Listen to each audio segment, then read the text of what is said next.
One Uncle Crochater here, and we're going to read another interactive novel.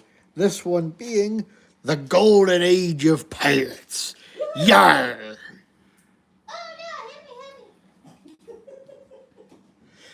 Yar! Yeah, that too. Just pull up the stream on tablet.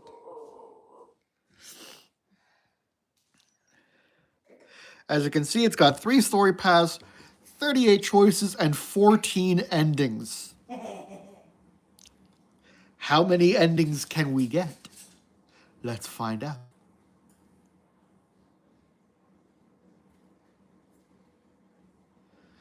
For the best you choose experience, view and portrait vertical orientation. We're doing that. You're doing what? Oh no, it was just saying for the best experience, put the device in portrait oriented, like vertical. Oh, gotcha. And we are doing that. You are living in a time when pirates rule the world's seas. Will you fight them or will you join them? What kind of life will your choice bring? In this book, you'll explore how the choices people made meant the difference between life and death.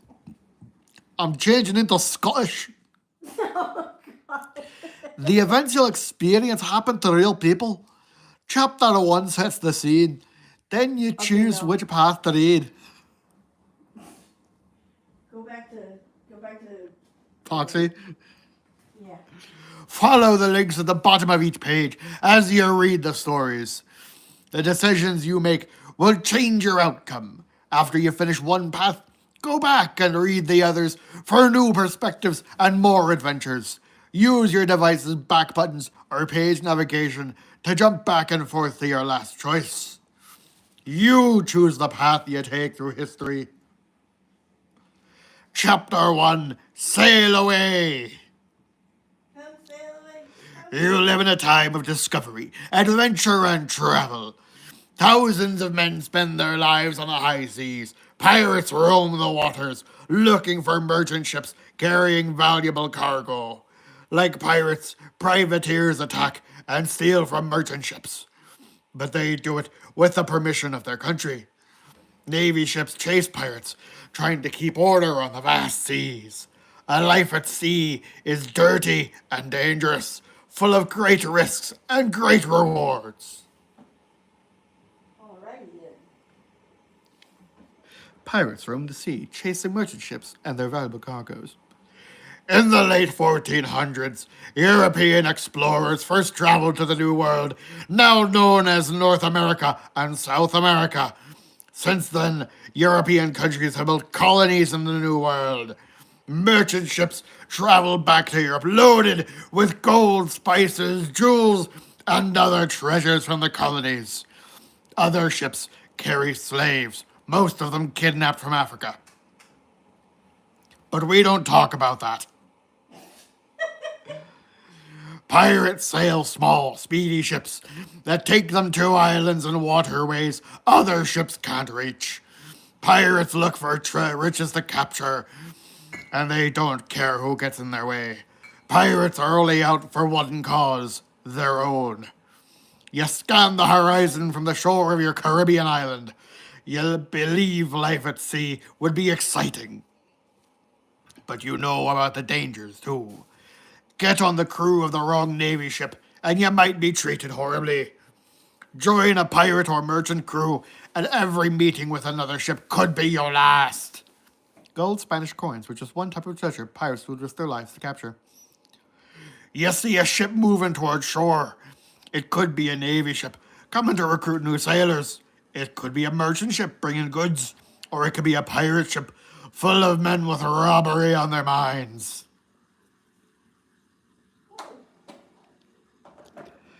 As the ship sails closer, your excitement grows. A life at sea can be dangerous, but that's the life you've chosen. It's time to set sail.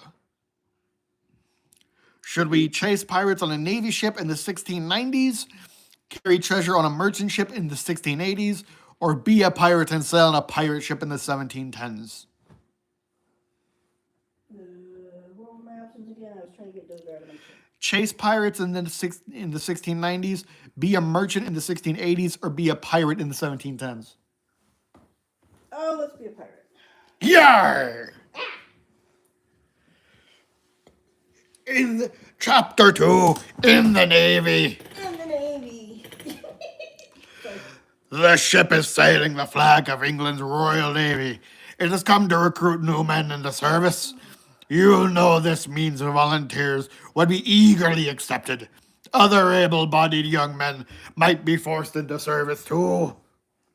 That's true. Press gangs were a big thing. You thought you wanted to join the Navy, but is it really a good idea? You could end up on a ship where you are mistreated with little chance of escape. Ship crews face dangers from storms and sea and attacks at sea. What will you do?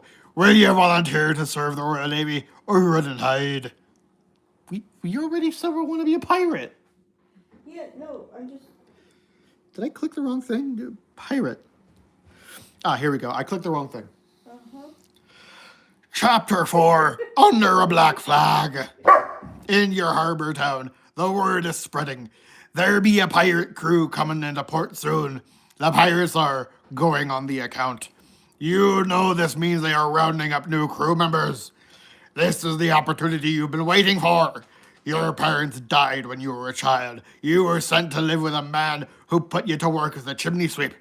The work is dirty and dangerous, and he feeds you barely enough to survive. Just like Navy crews, pirates were often on the lookout for new crew members. You hope that a pirate crew might be willing to take you on. You're not afraid to work hard. Plus, you long for the freedom of the open sea, and you hope that great riches are in store for you. You've heard stories about the treasure that pirates capture. You've also heard stories about the dangers of pirate ships, though. There will be fierce battles.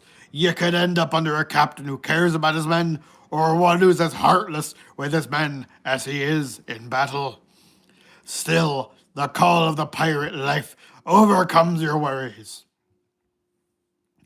The ship approaching the shore is closer now.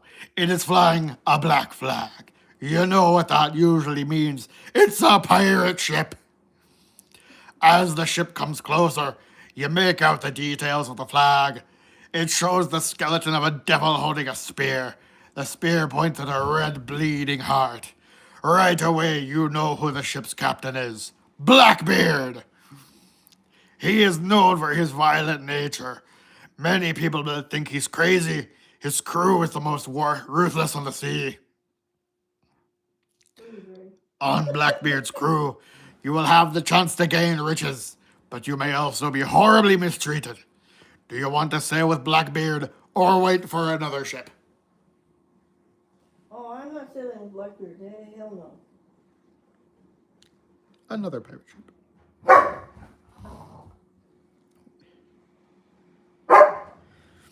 After weeks of waiting, you hear that another ship is on the horizon. You rush to the harbor and see the black flag flapping on the mast. Hi, Pikachu 18. On the flag, the figures of a man and a skeleton raise a glass of a toast. You know what that means. It is the flag of Bartholomew Roberts, the famous Black Bart. Even among pirates, Robert stands out. He dresses well, often wearing bright red from head to foot. He doesn't drink alcohol or gamble. On Sundays, he holds church services aboard ship. He is known for his fair treatment of his crew, and even of the crews he captures. Still, Roberts is a pirate, and a very successful one. People say that he has captured more than 400 ships. You are excited as you join Robert's crew on good fortune. You can't wait for the adventures you will find at sea. Roberts prefers to sail... Turn the page, damn it. Near the coast of northern Africa, so the ship heads in that direction. About halfway through your journey, you come upon another ship. It is carrying African slaves to the New Worlds. Like most pirates, Roberts has a code of conduct on his ship. All crew members have an equal vote, so he calls for a vote. Capture the ship or continue on to Africa.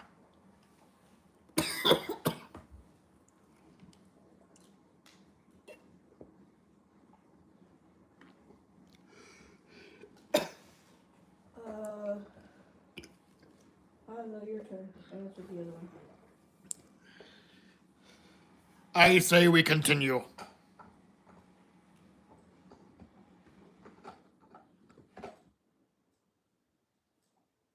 After three, one. Shut up. Your ship continues to the African coast. Upon arriving in the port city of Whydah, Robert's plan becomes clear. There are several ships, slave ships in the harbor, and Roberts plans to capture them all. Roberts barks out commands to his men. They are to move into the harbor, board all the ships, and demand ransom. He tells the crew he has no plans to take slaves. He will allow the ships to stay afloat in exchange for the ransom. Africans were kidnapped and taken to the New World, where they were sold into slavery. Roberts leads the crew into the harbor. You all board ship after ship. Most of the ships are already packed with people who will be sold into slavery. The captains of these ships don't want to fight. They want to sail to the New World to sell their valuable cargo. You board one of the ships. As instructed, you seize the captain.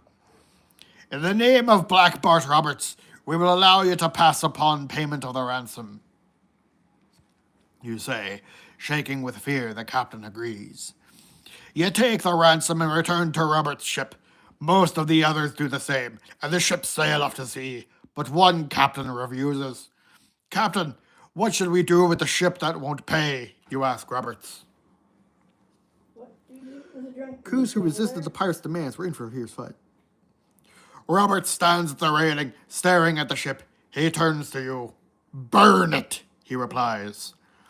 You and the other pirates gulp, but do as you are ordered.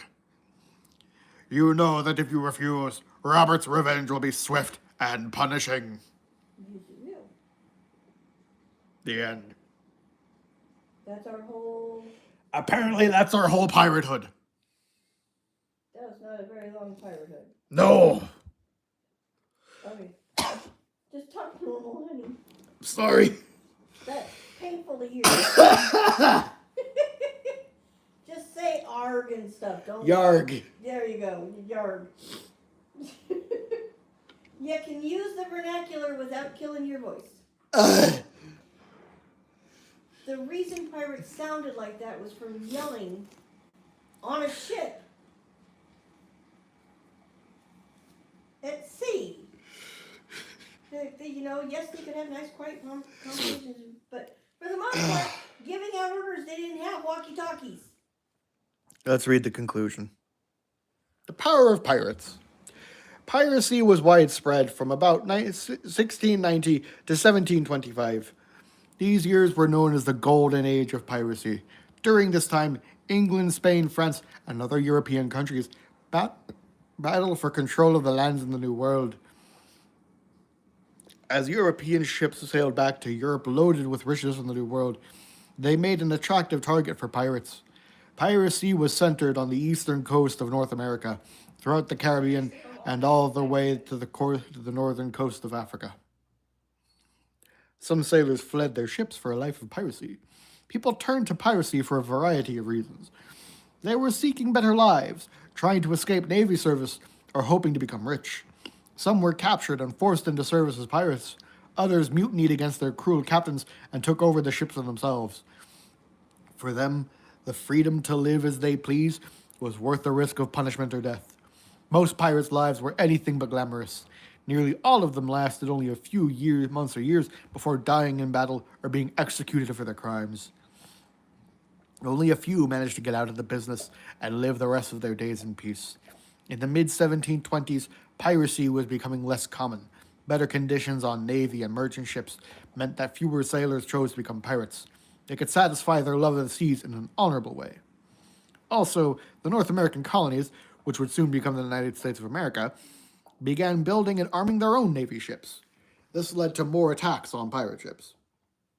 Countries that had tolerated piracy because it was good for business began to pass laws against it. They also passed laws that gave ordinary citizens more rights and provided better treatment for the poor. Life for most people was no longer a day-to-day fight for survival. By the 1820s, widespread piracy only existed in a few areas such as the China Sea. Pirates dreamed of bags full of coins and chests full of jewels. But while the golden age of piracy may have ended, piracy still exists. Huge cargo ships are difficult to attack at sea, but smaller yachts and ships are still good targets for today's pirates.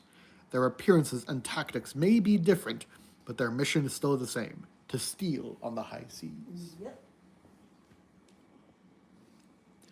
Okay, well, that's pretty much it. Everywhere. Unless we want to go down the other routes of like joining a Navy ship or being a merchant. Or we could, vote not to go to Africa and do the other thing first. That too. Let's just try different routes on the. Yeah. We could also join Blackbeard. No. Not quite ready for that. I want to explore the Benedict Cumberbatch stuff. I'm kidding, Black Bart. The crew votes to capture the ship. Good fortune changes course towards its target. You and the other pirates grab weapons and get ready for battle. As your ship approaches, the captain of the other ship hails Roberts. He wants to talk, not fight. Roberts is believed to have captured at least 400 ships between 1719 and 1722. The Good Fortune pulls alongside the slave ship. You and several other pirates hop over the deck rail to board it. Roberts is close behind. The captain agrees to pay a ransom to Roberts. "I submit to your demands," says the captain. The captain calls to Roberts. "Deal with me as you must. I only ask that my crew be spared." To your surprise, Roberts allows the ship to carry on with its cargo of slaves. Roberts returns to your ship with the ransom. "Captain, why did you let him go?" you dare ask him. Roberts replies, "That captain showed he was a true sailor and a man of character, so I allowed him to continue." There you go. These are very short adventures. Well, yeah, after that it goes back to where we were at the African coast and all of that. Oh, okay. Blackbeard time. Okay, Dave.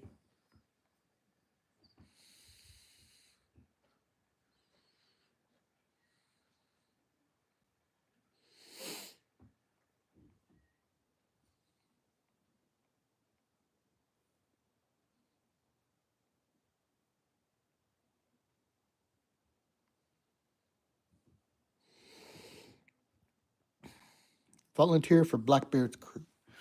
The chance to sail with the famous Blackbeard is too great to pass up. As you step aboard the Queen Anne's Revenge, you see him. You realize that even the wild stories don't do him justice.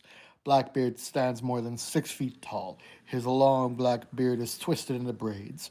Some lie across his chest, others shoot out in odd directions. 2 are even tucked in behind his ears. He's a loud, boastful man. As he sail away, he shares stories of bloody battles and the great treasure he has captured. "I tied small pieces of rope into my braids before the battle," he bellows. "As the battle neared, I lit them ablaze. With a cloud of smoke around my head, the enemy thought I was the devil himself." Blackbeard was among the most famous and feared pirates of all time. As land disappears from sight, you realize that this ship is not Blackbeard's only holding. You meet other ships, all flying the Devil in Heart flag. The fleet sails toward North America. You meet other ships along the way. Blackbeard invites pirate crews to join his fleet. If they refuse, their ships are either burned or claimed for the fleet. Merchant crews that give up their cargoes can join the fleet or sail away on their empty ships. Those that fight are destroyed. But Blackbeard's behavior is odd, even with his crew. One night, he grabs you and several other men. "Let's see if there are any real men on this crew," he mutters as he pushes you and the others into the deepest hole in the ship. As he climbs in after you, he slams the hatch shut. In the hole, Blackbeard lights several smoke pots. Quickly, the hole fills with thick gray smoke. Your eyes begin to burn and water. "Please, Captain, let us out," you gasp. After listening to several minutes of pleading, Blackbeard opens up the hatch. You and the rest of the men scramble to the deck, coughing and gasping for air. But Blackbeard stays down there for several more minutes. As he finally leaves the hole, he boasts, "I'm a better man than all of you put together." One day, you spot the ship Revenge. It appears to want to flee, but when you raise the pirate flag, it slows. Blackbeard sails Queen Anne's Revenge alongside Revenge. He boards it to meet the captain. Revenge's captain is an odd-looking man. While his ship sails under a pirate flag, he is a short, stocky man who wears a powdered wig. He looks more like a politician than a pirate. Blackbeard invites him to join the fleet, and he accepts. Steed Bennett was a wealthy plantation owner before turning to piracy. You learn that the man's name is Steed Bonnet. Blackbeard wants some of his crew to serve on Bonnet's ship. What will you do? Should we stay with Blackbeard or join Bonnet? We're not traitors. He is a pirate. We stay loyal. Okay. Stay with Blackbeard. We pledge to Blackbeard, we stay with Blackbeard. You sail with Blackbeard's fleet up the coast of North America. You feel fine, but many of the crew members are sick. When the ship arrives in Charleston, South Carolina, you learn Blackbeard plans to blockade the harbor to get medicine for the crew. The city depends on ships that bring food and other supplies. Blackbeard won't allow ships in or out of Charlestown until he gets the medicine. Blackbeard spreads out his fleet off the coast. Any ship trying to get in or out is captured. You and the other pirates strip the ships of their cargoes. You take any wealthy passengers as hostages. The plan works. After 3 days, the governor sends the medicine to the Queen Anne's Revenge. The crew celebrates over the riches captured from the ships. When the treasure is divided, you all will be rich. In the 1700s, Charlestown was a busy harbor town. Today, the city is called Charleston. The fleet leaves Charlestown and heads north. In the North Carolina colony, Blackbeard visits his friend, Governor Charles Eden. Eden offers Blackbeard a pardon. He won't be tried for his crimes and he'll get to keep his riches, but he'll have to leave the pirate life behind. Blackbeard talks over the offer with his most trusted crewmates. They decide to accept the pardon, divide the treasure, and retire. But you wonder if Blackbeard's intentions are as good as they seem. Will he really retire from piracy? Will all of you get a share of the treasure? Blackbeard holds a meeting with Steed Bonnet. He is going to release Bonnet's crew so they can also retire as wealthy men. Once again, you are faced with a choice. Go with Bonnet or stay with Blackbeard. Man, this thing really wants us to leave Blackbeard. I'm kind of... Because it sounds like both crews are going to retire. Yeah. So why not retire with the one we started with? Yeah, stay with Blackbeard. On Bonnet's boat. Bitch, I said stay with Blackbeard. Blackbeard. Even though Bonnet seems much less cruel than Blackbeard, you've worked long and hard for a chance at treasure. You believe sailing with Blackbeard is the only way to get your fair share. Blackbeard does not allow Bonnet to sail away. Blackbeard does allow Bonnet to sail away, but first you and the rest of the crew strip Bonnet's ship Revenge of all its supplies. Bonnet and his crew are left with no food and no share of the treasure. The fleet sails off without them. You believe your fate will be better. Blackbeard seems to count you among his most trusted men. He has asked you to secretly transfer much of the fleet's treasure to the one ship Adventure. You work with a small crew to do this. You tell no one. But you wonder if Blackbeard is up to something. Is he going to try to sail off with the treasure, or is he still planning to share it equally? You begin to think he has an evil plan in store. What will you do? Do you think Blackbeard has an evil plan, or do you continue to trust him? Of course he has a plan. You know we're gonna get shot and dropped on the line. Yeah. You know that, right? You decide that Blackbeard is planning to strand most of his crew. You are worried you might be among those left behind. You share your worries with a few crew members. Unfortunately, Blackbeard learns about what you've done. He now considers you a traitor, and you know what he does to traitors. You are terrified that he will torture or kill you, but his plan is simpler than that. The crazed pirate orders his flagship anchored. His key men round up you and several other pirates. They bind your hands behind your backs and force you into a smaller boat. A few of Blackbeard's men, row away with you. You see no land except for a small sandbar. The men row the boat out onto the sandbar. One of them pulls out a gun. Get out, he orders. As the men row back to Blackbeard's ship, you and the other men work to untie each other. As you look around, all you see is sand. You have no food, no drinkable water, and no weapons. You watch as Blackbeard's fleet sails off into the sunset. You know he is leaving it to slowly starve under the blazing sun. Soon, though, you see a ship on the horizon. As it moves closer, you realize it is Stede Bonnet's ship Revenge. Help us, we're marooned! You and the other men scream. You jump up and down, waving your arms. The ship comes closer and closer until it reaches the sandbar. Rescue by another ship was the only hope of survival for maroon pirates. Ahoy, men! Bonnet calls. Climb aboard! Just when things looked hopeless, you are saved. Blackbeard sails the crew back to land. The governor has issued a pardon, Bonnet explains. We are all free men. We may not have riches to share, but we can all start new lives.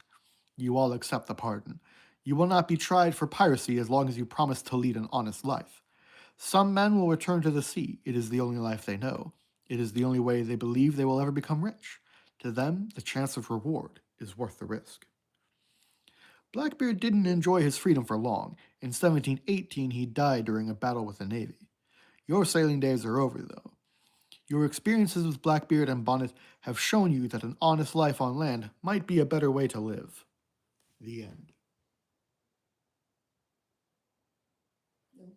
Okay. All right. Well, that was fun. We got to be pirates for a bit. Woohoo! As far as selling a merchant ship or joining the Navy, we'll probably do those in different streams. I kind of wanted this to just be pirates. Okay. So I don't know if it's going to be the next book stream. It'll probably be the next book stream.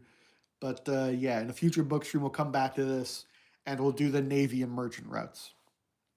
Until then, bye, guys. Bye-bye.